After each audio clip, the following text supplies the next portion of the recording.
Welcome to Card Players The Circuit with your hosts, the Donkey, the Cub, and the Caveman. That's right, everyone. You are listening to Card Players The Circuit. We are broadcasting on Sports Byline Radio on Sirius Channel 122, on cardplayer.com, and on the iTunes Music Store as a podcast. Scott Huff, Gavin Smith, and Joe Sebok from the Fontana Bar at the Bellagio Resort Casino. The Bellagio Cup going on right now around us. First place today, $124,000 for the 2 o'clock tournament. These things are huge. That is pretty huge for a $1,000 buy-in. That's pretty amazing. And you guys have said you are going to play in the $10,000 buy-in event here. When right? is it? Oh, that's the question now, because we know that there are the extra bracelet events added as well. So do they conflict? I don't know, but it's this one's $10,000. The extra bracelet events are like $1,500. So. We'll see. I'll probably still play the 10K event, but you never know. You're always a favorite to go out on day one, so you might not miss that much of the bracelet events. Right. This is the Bellagio Cup 2. The main event is August 7th to the 10th, as we were just talking about, 10,000 events. But up until then, there will be a series of $1,000 events that you can play in that are fetching enormous prizes. And when the grinder doesn't show up and take everybody's chips like he did last night, you actually have a shot at winning. We have a great show for you today. We have Hand of the Day, more poker talk with Big G and the Baby Kangaroo, some emails, and Mr. Number 10.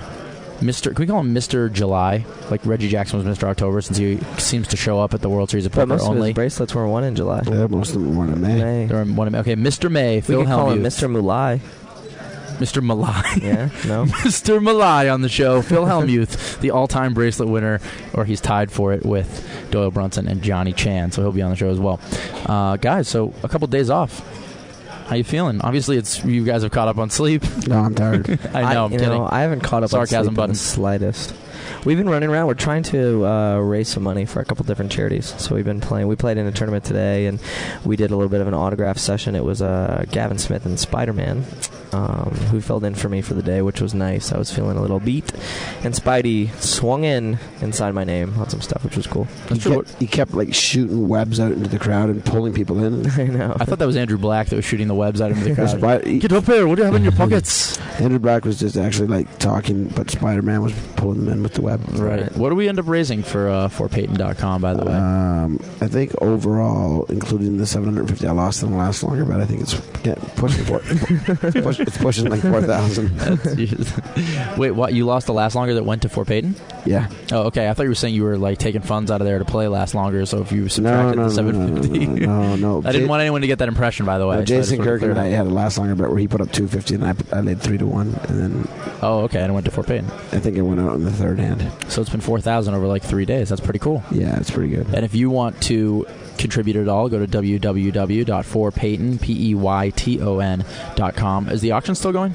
Yeah. We still got the auction going. We'll have some new stuff going up pretty soon, and then we got the coolest thing ever that we had donated to as a poker table, which is up at the expo right now, the gaming expo, and now it's getting moved to the Full Tilt Lounge.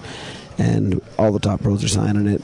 Awesome. I'll hopefully get the eventual world champion to sign it, and we're going to auction that off. And these tables are unbelievably cool. They're really nice tables. So excellent. Should be great. Very good. Well, we haven't had a Player of the Year update on the show in a long time. It's something that I used to do, and I just wanted to because there's so many big names now up in the top 10 that I'm going to read just the top 6 that are on our cardplayer.com homepage for you. Right now, leading the way, Michael Mizrachi with 4,905 points, but it doesn't seem so impossible for people to catch him now. There's a lot of players making moves on him. I think he's a favorite to get caught. Yeah, you think he's a favorite to get caught? Yeah. Really? Yeah. By who? By whom? Well, just by one of the other people. I mean, it's so hard to have that big lead. It was proved last year by John Fan having a huge lead. Right. It's so hard to have that big lead and to hang on all the way. Like somebody usually gets hot right near the end and catches them. Right. Like even the year before when Daniel won it, he got caught by David Pham and then had to have that huge last tournament of the year to win. Right, well, I'm going to read the next 5 names on the list. You tell me out of these guys who you think is going to be the one who catches them. Okay. I think I know who it'll be, but Jeff Madsen is in second with 3,680 points, so he's only roughly 1,200 points behind. Nam Lee, 3,585. Eric Lindgren, 3,286. David Williams, who's still in the main event right now, 3,152. And Phil Hellmuth Jr., 3,115 points. Those are our top 6 in Card Players Player of the Year race. I think the most likely one there to catch him is Nam Lee. Really? Yeah. Eric, I think you probably thought I was going to say Eric Lindgren. I did. Eric, you see, is a huge college football fan and a huge college football bettor. And so he's very likely to miss tournaments in the fall or not give a crap about tournaments that he plays. Because he's probably going to be watching college football.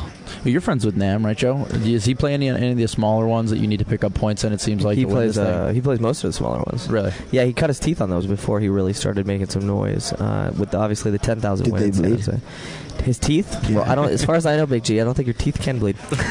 Your gums can bleed. Your gums can bleed, which is great. I like the Namley pick. He's one of my favorite players. I learn a little bit from him every time we play together. So he certainly has a shot. I wouldn't count him out.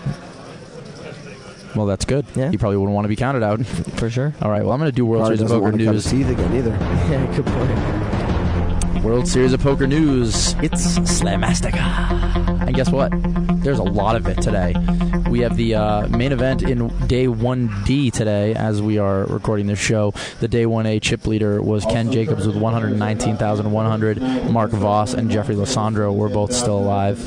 Obviously, and a ton of other people as well, but two other big names. Day 1B chip leader was Alex Minislow with 94,350. David Chu, Alan Cunningham, a couple of guys up towards the top. And the Day 1C chip leader, Adam Jones, 123,000. And Daniel Negreanu was one of the stories of the day as he managed to pick up some chips. And how many did he end with? He ended with just over 40, I believe. Now, main event by the numbers was something that was brought to us by our intern. He was doing a little extracurricular work because of the college credit he's going to get for his internship, even though he's already graduated. Our main event by the numbers, 9,000. Can you guess what that stands for? Don't look on the screen. Gavin, what do you think 9,000 stands for? I'm going to then reveal what came after. 9,000 is estimated entrance into this year's main event. Yeah, that was my guess. The number 4. Okay, it's the starting days out of 4 on which a player was eliminated on the first hand. So every single day, someone was eliminated on the first hand. That makes sense. The number 2. No. The first day it took 7 minutes to knock somebody out. That can't. It was still the first hand. Can't. No way. It was. No way. The first hand went 7 minutes. No way. No way. That's our numbers. That's wrong. No, the number 2. That fact is wrong. Yeah, that can't be right. Okay, the number 4 stands for the number of squares in Foursquare. Number 2 is the number of them that went broke with bottom set. So 2 out of 4 went broke. Yeah, the number of the people above. The 4 people you say don't exist. The number of 4 squares that went broke with bottom set. This isn't working very well, Franck. You are fired. 3.5 minutes is the minutes into the day that the fastest bust out happened, which still begs the question, could it have been on the first hand? That one could have been, because that might have been a big decision with aces versus kings or something. 91 is the age of the oldest main event entrant, Victor Golden. 38 are the players with the last name Win that entered. That's not a joke. I don't know how All of they them just got it. Well, I have a question. What did you say? All of them staked by men. And all of them were staked by 38, question. also the number of them staked by men. I have a question. Are we going to include alternate spellings of the name Win? Or is this simply the N-G-U-Y-E-N version of That's Win? right. If Steve Wynn plays, it doesn't count. Because there probably were other people who had W-I-N-N and W-I-N in different ways to spell the name. Right. Chonk, fired again. Twice. You're gone. Well, anyways, the last name Wynn, N-G-U-Y-E-N. And when you said men, you didn't mean people with a specific apparatus. No, men the master. You meant, right. Okay. Nice answer. 144 minutes are the minutes late that Phil Hellmuth arrived to take his seat at the featured table. 143 minutes are the minutes later that he was eliminated. 11 Do you want to hear a funny story about that, too? Absolutely. We were walking along the thing, and Jeff Madsen came up to talk to Phil Hellmuth. And Phil's talking about how he got to this tournament, not necessarily the main event, but I can't remember if it was that or another one. He says, I got there 2 hours late. He goes, I sit down, and I immediately get dealt queens, and my opponent gets dealt kings. And Jeff Madsen goes, oh, there's nothing you can do there. He goes, you crazy, I'm Phil Hellmuth. I lost 800. 11.5 is the millions of dollars it's estimated for first place, and 15 are the people who will end up millionaires because of the World Series of Poker. And now it's time for Poker Talk with Big G and the Baby Kangaroo. Joe Sebok looks so amused when he hears that. Poker Talk with Big G and the Baby Kangaroo here. The weak lead, what is it? How can you use it as a strategic tactic? And examples of it in No Limit. Baby Kangaroo. Yeah, well, I don't use the weak lead. I mean, from what I understand, a weak lead is when you make a weak bet with the intention of getting somebody to play back at you. Correct, Gavin? Well, I don't use it. It might not necessarily be with the intention of getting something back. Often the weak lead is just that, a weak lead. You have a weak hand. That's why I asked also, how can you use it strategically? Right, so there's two different ways on how can to you use it strategically. Right. I mean, to do it when you're weak is kind of dumb because people pick up on it and raise you. So obviously the way to do it strategically is to use a weak lead when you've got a strong hand. Right. But I think the reason I don't like to use it is because I don't like to. When you differ amounts that you bet, when you switch that up, you're giving people. You may feel that you're confusing people, but you're also giving them more information in my mind. So if somebody gets a read on you, okay, Gavin Smith, he always does this weak lead when he's big, blah blah. After a while, you can figure that out. Which is why, for me, I typically bet the same amounts because to me that is just as confusing. If not more confusing. They don't have a clue what I have. I could have anything. So that's the reason that I personally don't use the weak lead. I have a very high level random number generator in my head. Do you? And I randomize my bets by using that apparatus.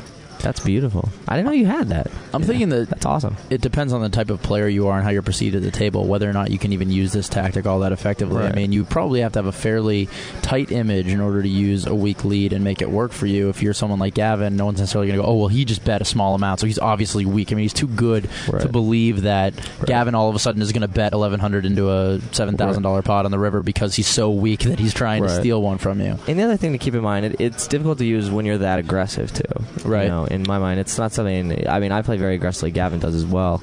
So I don't think that it works that well with that kind of style, too, because it's such a tip-off. All of a sudden, it's like, oh, no, suddenly you're betting weak. But then that plays into then you can use it strategically, and start switching up. It's not something I do, but, you can do it. And by the way, the weak lead is not usually something that would be used on the river. Weak lead is usually a bet that's more often on the flop or the turn. Oh, okay. Really? Yeah. You lead weak to hope that they come over the top and then you can get all your chips in? Is that what you're saying? Yeah, pretty much. Oh, okay. Another great edition of Poker Talk with Big G and the Baby Kangaroo. And now it's time for our hand of the day. Nice hand, sir. This is Sean Chacon, who finished really deep last year at the World Series. He will not be finishing really deep this year. And it's a pretty simplistic hand, but I just want to know what you guys think of the play of this hand at an early level. On a flop of 9 of hearts, 7 of spades, 3 of hearts, and $675 in the pot. And this was in the first level. The player in C2 bets 700. Sean Chacon raises to 2,000, and the player re-raises all in for 10,000 more.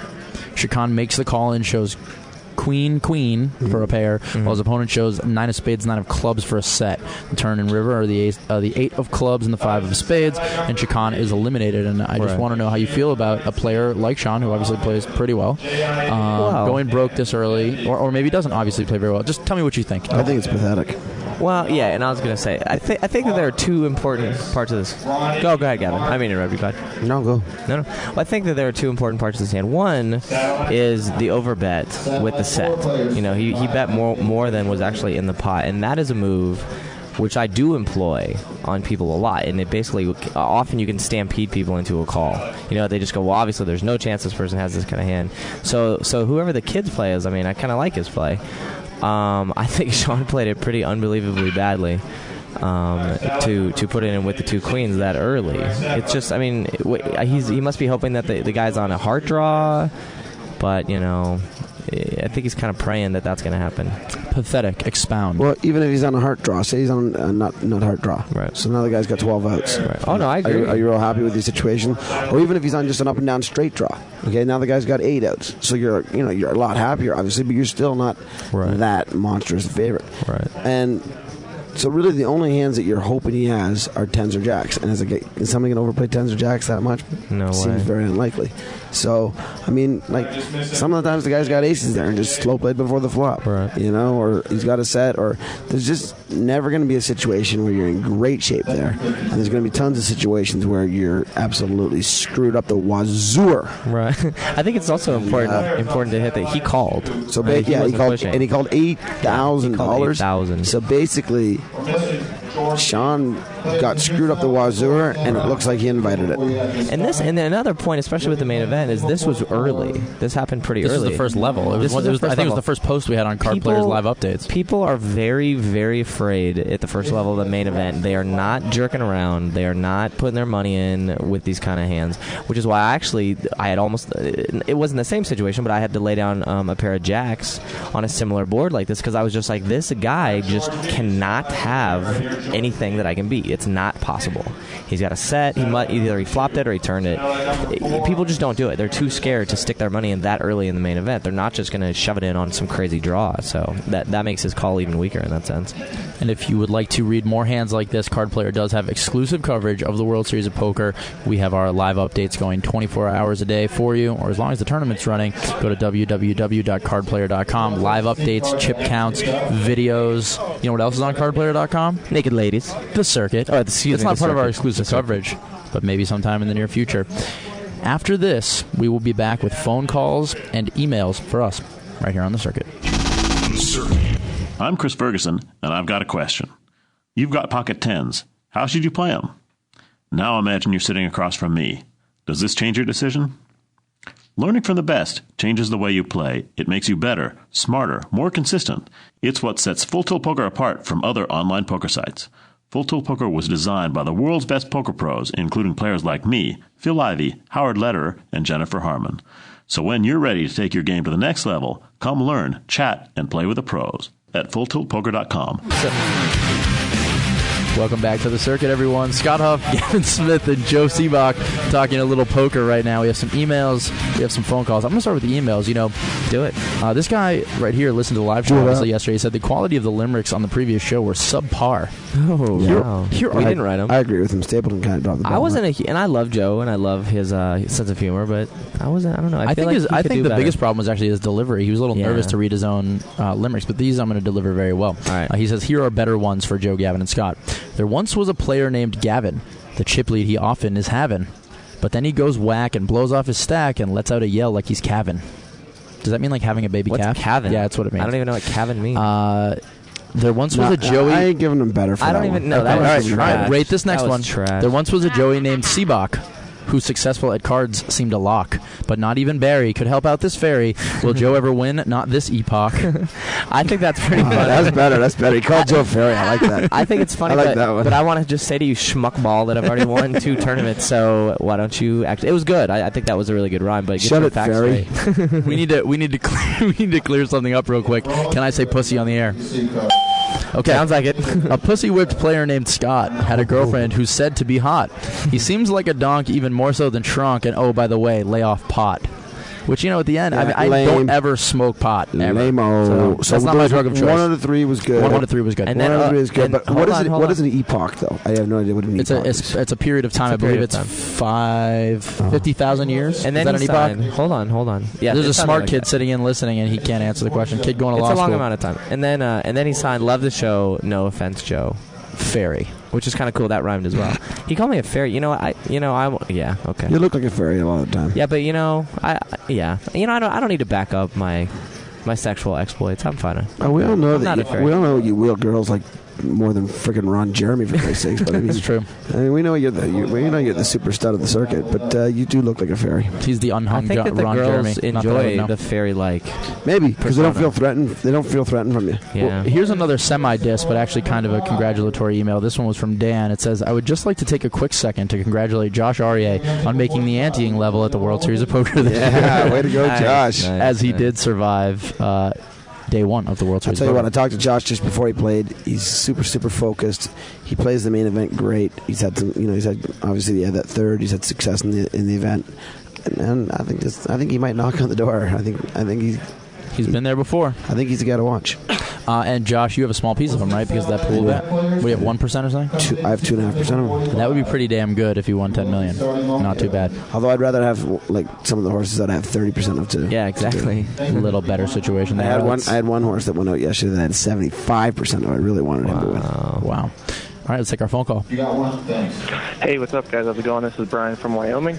I was calling to see what you guys thought about the all-in chip being used this year's Stupid. World Series main event. Yeah, it's kind of bad. Bye. Stupid. It's going to lead probably. I bet you. I would be willing to bet that it's going to lead to at least 10 accidental all-ins. Well, you have to declare it out loud first, though.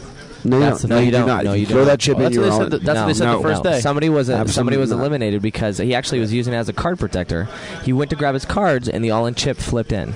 And he was declared all in, and he was busted on Well, you know what's really annoying is that day one they actually No, I said heard over the the guy- loudspeaker I heard they the had to guy- declare it out loud, then throw it all in. That's 100% what they said. I on day heard, one. I heard the guy that accidentally put it in sucked out and won the hand. Oh, did he? Maybe there were more guys. But, yeah, I think 10 people will be in accidentally. Right. I think here's the point. There's no need for that chip right now. When it gets up to 58 million, and use it then.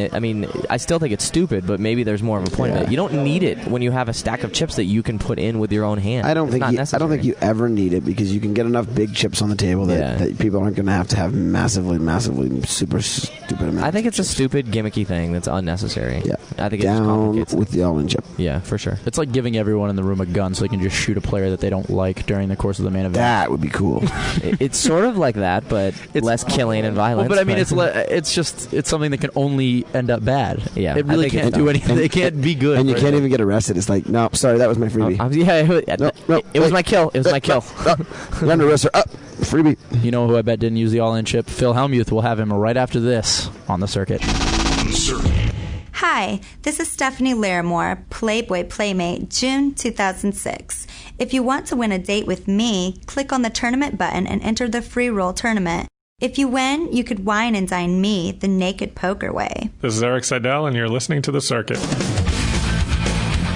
Welcome back to the circuit, everyone. We are broadcasting on Sports Byline Radio on Sirius Channel 122, on cardplayer.com, and on the iTunes Music Store as a podcast. Scott Huff, Gavin Smith, and Joe Sebok, our guest today, after an unbelievably impressive World Series of Poker, is now the all-time leader in World Series cashes and the owner of 10 gold bracelets, including a World Championship in 1989, a return guest, and it's an honor to have him here. Phil Hellmuth, thanks for coming back. Thanks, guys. Thanks. Hey, Phil. I congratulated Phil on being a return guest to the circuit before the show. Little known fact. That was very nice of you. Which is good because you could see in his eyes he had been concerned. He wasn't going to get a return gig. We weren't going to bring him on, and then Phil and I ran into each other at the top of Voodoo the other night, and Phil comes up to me and says, Gavin, I have the most cashes in World Series history. I just won my 10th bracelet.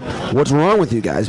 Get me back on the circuit. And I said, Phil, I said, wait, Gavin, the conversation went something like that.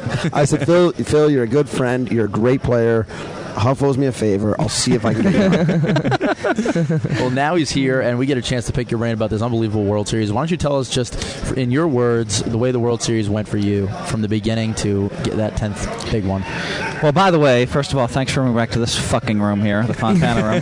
The site of where the last time I was in here, other than listening to a band one night, I lost a $1.5 million pot like 2 months ago. Thanks for bringing back to this room. James? Yeah, James Van Alstyne. He was playing really brilliantly that day. Sarcasm button. Actually, James has a lot of talent, but he put some. He almost took me out late on day 2. Aces against his 9s. He spiked a 9 on the river, and then I had 7s, and I made a big re-raise on him, and he called me with ace 10 of spades, and which I hate that call. I mean, he knew he was beat, and but I give him credit. I mean, it came 6-8 queen, then the 7 of spades, which made him the nut flush. Then we put in 600,000 each, or 500, or whatever it was. We put a lot in before the flop, but anyway, forget all that. So coming into the series this year, I knew that I was on top of my game because of the Tour Championship thing, and I didn't think that I could get eliminated in the Tour Championship. I had so many chips, I was playing so good, and I left in shock. But then I went to Paris, had the chip lead there for like 2 days, faded, and then I came into the first event here at the series and beat 2,700 players like easily. I mean, it seemed so easy to me to get to like 80,000, 100,000 in chips. And I made one mistake, and I knew that it was on for me this year. I knew I won't make that mistake again. And I really started focusing on poker, just poker. The great thing is I lost my cell phone. I changed my email address right before the series, and I told all my business people, I'm not answering any calls. I'm not going to check any emails. I cleared my schedule like a year ago. It's just about poker. I went from, I've been this family number one always for me, but then it was like always poker. But for the last 2 or 3 years, business has been ahead of poker. Let's make $100 million, and now I'm on that path. And now it doesn't matter what I do in business. So now I'm really cutting back. I'm saying no to nights at $50,000 a night, and I want to win it. I want to win poker tournaments, but I'm staring down 6 more World Series tournaments. And what do we have left, Gavin? There's only like 5 meaningful tournaments the rest of the year after that, right? Well, I don't know, man. Every 10K event's meaningful to me. I'm not Phil Hellmuth.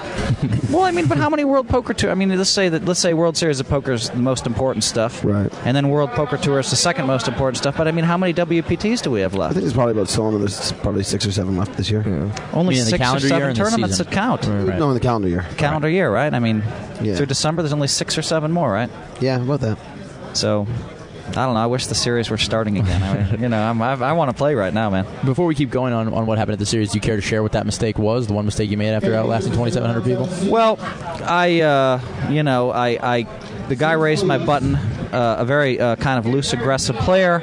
On day 1, I'd played against the same player.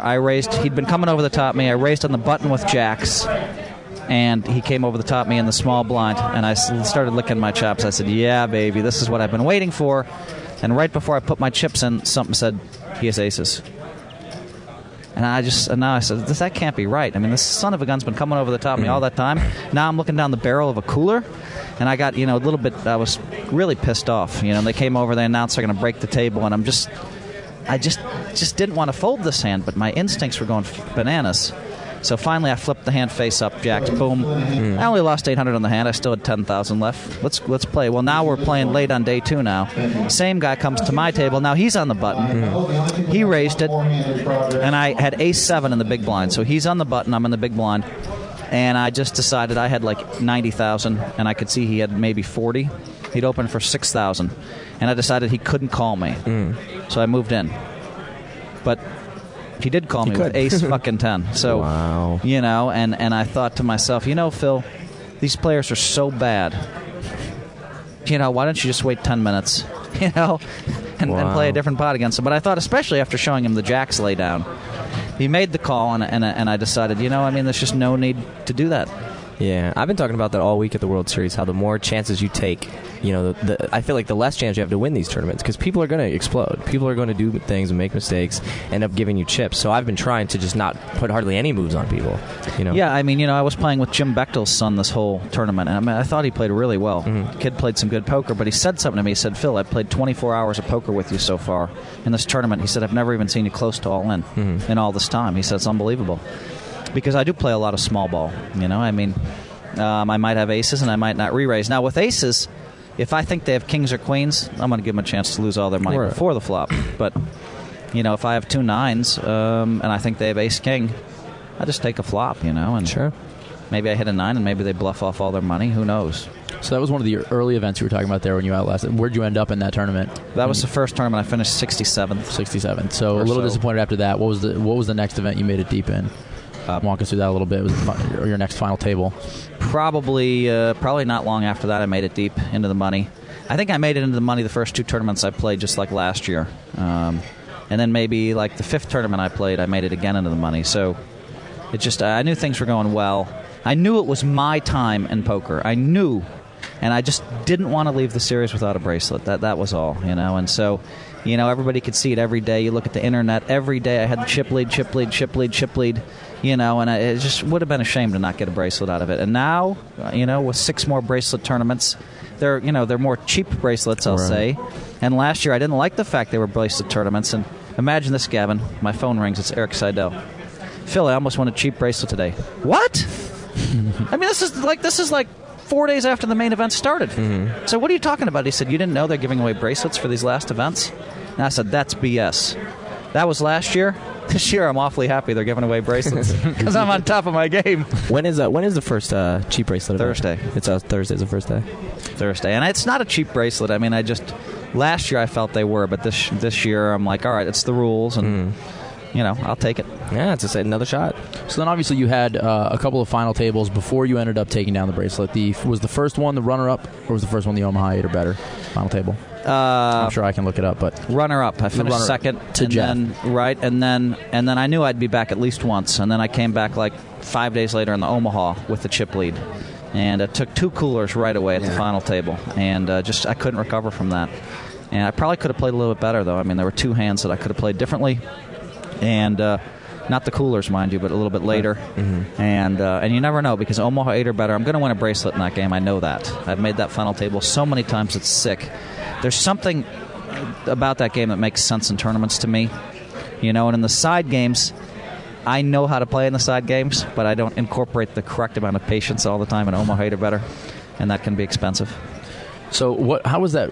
What did that feel like, walking away from each one of those final tables without the bracelet? I mean, obviously it was very important for you to pick up a bracelet. You always bring your game to the World Series of Poker. So if you can just sort of give us the way, I mean, obviously it didn't feel good, but how were you really feeling? Feeling like you were going to get back in there and get one eventually? Yeah, interestingly, Corey Pavin was sweating the bracelet, the Omaha 8 or better, and so yesterday I sweated him. He won the PGA Tour golf tournament in Milwaukee. I almost flew to Milwaukee Saturday night, but I had all this BS autograph sessions and stuff scheduled, media stuff on Sunday. And I just didn't feel like I could blow it off, but I almost hopped on a red-eye to Milwaukee or rented a jet, because I think that would have been fun to watch him, win, and and that was pretty cool watching him yesterday. The guy only hit every single fairway and every single green. I wonder how many times that's happened in history of golf. So in the final round. So in other words, he played a very gritty tournament? That was pretty sick. Yeah. He's the gritty little bruin. So what about your runner-up finish, though?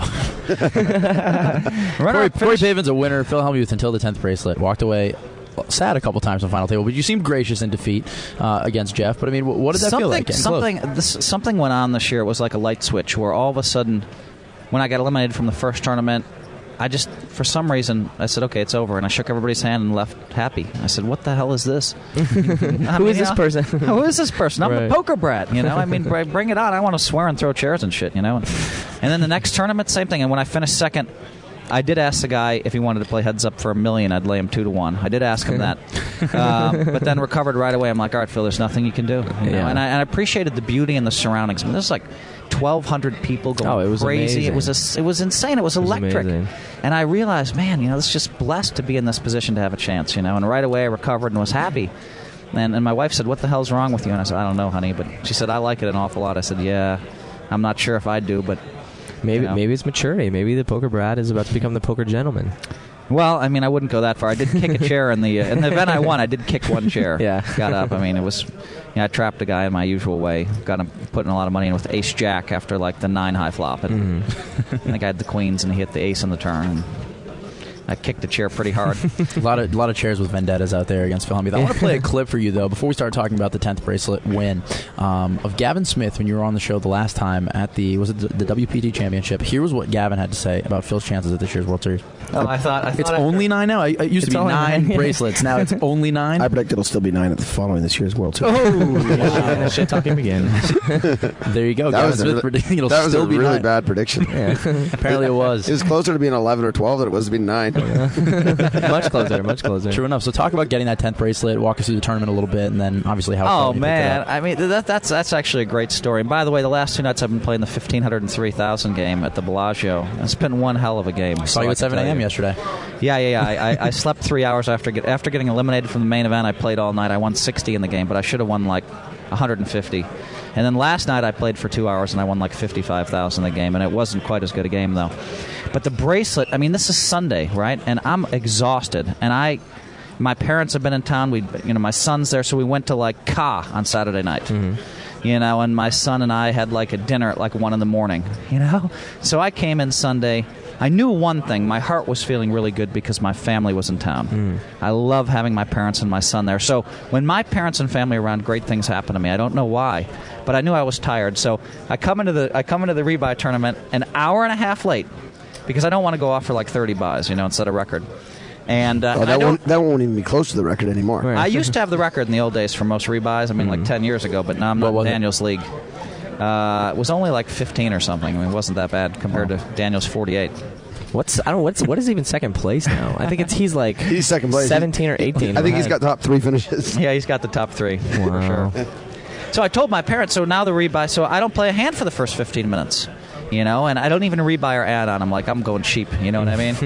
And all of a sudden, with about 50 minutes left to go, I'm like, all right, you got. I'd already gone over there and taken my hat off to Daniel and given him props and said, man, I respect that, because I do respect what he's doing.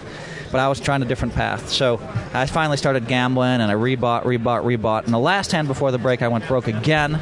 This time I finally had the best hand.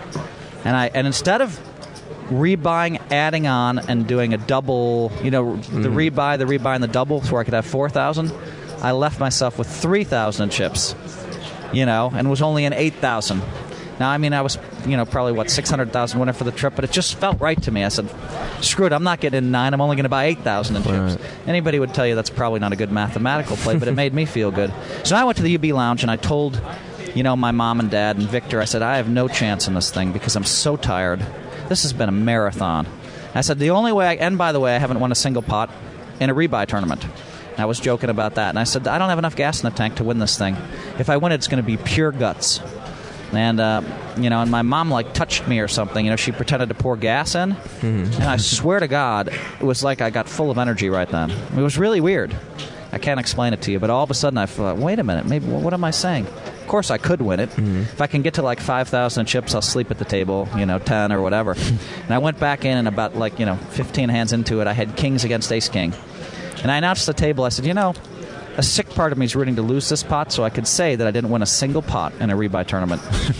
It came blank, blank, blank, blank, blank, and I won the pot. And I said, of course, I'd rather win the pot than lose it.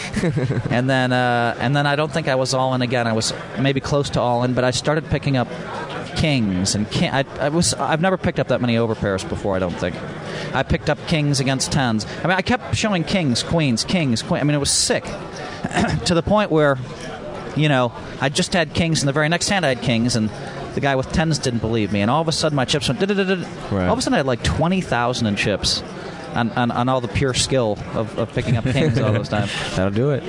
And and I started sleeping at the table a little bit, and now people are starting to notice me, and the media is starting to notice I have a big stack. And I'm like, I'm just gonna. I know exactly what to do. It doesn't matter how much energy I have left or how tired I am. I know what to do, and I'm just going to try to do it. And right. Well, everybody was really. I finished 50th in the tournament that you won the bracelet, and we were all very aware of the fact that you had a ton of chips, and nobody was happy if they ended up at your table at that point with about 50 left. And I tell you what, just the very tournament before was a no limit, the 5,000, and I made the money the 6-handed, but I played too tight. Mm-hmm. I let them rob me, even when I knew they were weak. I was folding my hand. Mm-hmm. And I don't play poker like that. And I woke up the next morning and said, what the fuck are you doing? I don't care if you fucking blow your brains out early in this fucking tournament. These motherfuckers aren't running you over. You smell any weakness, you re-raise them every time. Right. And I started doing it, and all of a sudden nobody raised my blinds for Gavin gets us all the time because we all know he's a maniac. Those walks are nice, though. They just kept giving me walk after walk after walk after walk. I never looked at my cards. You want to raise my blind weak? I'm not going to look. I'm going to repop you. Right. First, let's figure out if you're weak. If you're weak, I don't have to look because I'm going to repop you. But I better look because if I have aces, I want to make it look weak on the re-raise so I can trap you even more. You know what I mean? And so I decided to play some poker, and I never got myself in trouble. And I was, my timing was perfect. I made 10 bluffs. All 10 worked perfectly. And 10's not a lot of bluffs to make in a day, or maybe 15 in 2 days. Right. Gavin makes 15 in an hour. Usually. But they were all flawless, and no one wanted to mess with me. My chips were really big, Absolutely. And I was ready to play, I was ready to play some poker. And, before long, I had a huge chip lead. And I got to the final table, and it just didn't go as smoothly as the first time there, but I hung in there. I'd woke up that morning, and I usually have a vision of who's going to win it, and it's usually correct. Mm-hmm. I hate it when it's not me, but I couldn't imagine anybody else winning it. I kept thinking you have to win. And I hung in there, and when I got to 1.4 million and they had 400 each, 3 opponents, right. I knew it wasn't over, but I didn't know that we'd all 4 have equal chips, an hour later or whatever the hell it was. They made me fight so long and so hard. And we got to 3-handed, I became the short stack just for a moment. It was 700, 800 to my 600. And then I decided, all right, Phil, you have to let it all hang out here, Yeah, it makes it that much sweeter. You had to fight for it, Yeah, and I started playing. I said, you need to do what you need to do now, Phil. Finally, when we were heads up, I was all in for the first time since the Kings early on day one. Mm-hmm. 2 5s. You had been running me over, and I let him run me over a little bit. And then I picked up 5s. He made it 80. I raised 480,000. Mm-hmm. And he decided to call with ace-6 offsuit. Which, wow. I don't like. I don't like that call. I got to say this. I don't like the call, but he was right. So, what are you going to say? I don't think I would move in with King Queen there because I don't have to. Right. I can take a flop and then we can play. But he made the call, and he was right. So I don't know what that means, but I do know that it was a coin flip and it came King Jack 5 3 diamonds. And he had the 6 of diamonds, and I know that they turned the Queen of diamonds. And all I could think of is, all right, it was an even money shot. You like Yuha a lot. He's a great kid, and it was even money, and he's played great poker, so you're going to shake his hand like a gentleman, and second sucks. That's all I was thinking. And Yuha, of course, when the Queen of Diamonds, he jumped. I mean, he jumped. The guy can jump. I mean, he could probably play basketball. The guy can jump. He jumped because I remember vividly that he jumped way up in the air when that fucking diamond came off. And I was like, all right, it's probably over. Whatever. And burn turn Queen of Hearts. But then, yeah, of course. And then I did a little jump on my own. Who has the better vertical? He does. I did a little jump on my own, and now I'm feeling pretty good. And I got a little too emotional because it's too early to get that emotional. But just the emotion of the card and him jumping up got to me a little bit. And, I went to my wife and said, that's what I'm talking about. What the hell does that mean? You want a fucking coin flip? That's what you're talking about. Settle down, sit down and relax. And, and I'm playing, and I've let Yuha move it on me like 7-8 times. And the reason why is... is I'm like a boxer. I throw punches and they keep moving in. I keep dodging. One of those times, though, when they throw that haymaker back, it's going to be block, boom. Yeah. Finally, this other guy who finished third had moved into me 10 times, gotten away with like all 10. Yuha had gotten away with every move. Finally, I had the kings on the button. I made it 80,000 to go. Tried to put the weak tell on it. Right. And now I can see him studying. I'm sitting stone cold behind my glass. I know I'm not giving anything away. And I know when he starts to study, he's going to at least call. All of a sudden, he announced I'm all in. And, we had about 1.1 million each. And I just jumped out of my chair, which you've seen me do before. I call! Yeah. Flipped up my hand. Well, he had ace-10 offsuit. And, he said later he misplayed it. Yeah, he did. I mean, he could have raised 150, gotten the same information, right? Then I could have played it, slow played it or whatever, but it didn't matter from there. Right. He committed a whole million. He raised $1 million whatever on the hand, and so, but still, I could lose the pot, right? Absolutely. And I sat back down in my chair, stone cold still, and the screaming is everywhere. And it seems like everybody's on the stage too. Like there's no security. I mean, just everybody everywhere. And I've got Benetti on my left shoulder, and Mike Mattisau's rooting hard for me on my right shoulder. And there's a couple of other people in there. They're shouting, "Hold up, holding!" It's crazy. I mean, ace, ace, ace, no ace, no ace, no ace. Right? Blank, blank, blank, blank, blank. Finally, the turn looked dangerous because it was a no spotter, and thank God it wasn't the ace. And the river comes off, and the place erupts. You know what I mean? And if you catch me on ESPN, you'll see this much emotion from me.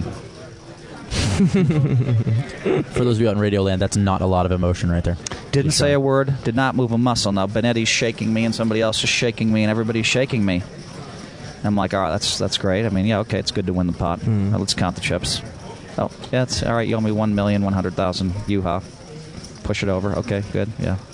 Didn't move a muscle, didn't show an emotion because it's not over. Right. I just don't like to celebrate early. You know what I mean? So, you win a $2.2 million pot with kings in style. But it's not over. He still has 200,000 left, so 290. So, it was time to just stay focused, and then he showed me ace queen against the king 4, and I called him with king 4. And he won that pot. And I really knew it wasn't over then. Yeah, of course. And about 4 hands later, I limped with the ace-jack on the button. And I could see him look down, and I could see him start studying, thinking, and I said, okay, it's over. Yeah. I mean, I don't know if I'm going to win, but I'm calling him immediately. He said, and I said, I call. Boom, jumped out of my chair again.